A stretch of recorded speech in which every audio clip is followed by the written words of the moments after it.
ኢየሱስ ክርስቶስ የሰው ልጅን ሊያድን ወደዚህ መጥቷል። መጽሐፍ ቅዱስ ሲናገር ቲቶ 2:11 ላይ ሰውን ሁሉ የሚያድን የእግዚአብሔር ጸጋ ተገልጧል። ይህ ጸጋ እንዲሁ በነፃ ነው።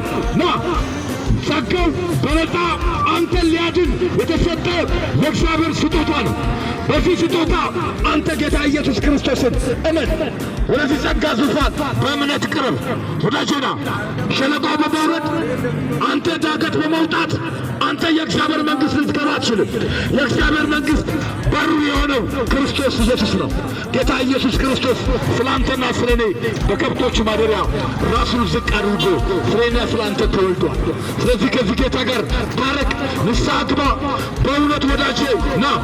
ቀኑን ሙሉ የራስን ሥራ ሰርተህ ወይንም ደክመህ ሊሆን ይችላል። በዛ ልታርፍ አትችልም። ወዳጄ ና። እነሆ በተወደደ ሰዓት ሰማዋል። እነሆ በመዳን ቀን ረዳዋል። እነሆ የተወደደች ሰዓት አሁን ነው።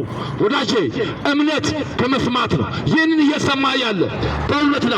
የመዳን ቀን አሁን ነው፣ ነገ አንተ አይደለም። ከዚህ ጌታ ጋር ታረቅ፣ ንስሐ ግባ። በእውነት ኢየሱስ ክርስቶስ አንተ ደክመዋል፣ ግራ ገብተዋል። ና እናንተ ደካሞች ሸክማችሁ የከበደ ወደ እኔ ነው፣ እኔም አሳርፋችኋለሁ። ረፍት ያለው በኢየሱስ ነው። ከዚህ ጌታ ጋር ታረቁ፣ ንስሐ ግቡ። ኢየሱስ ክርስቶስ ያድናል።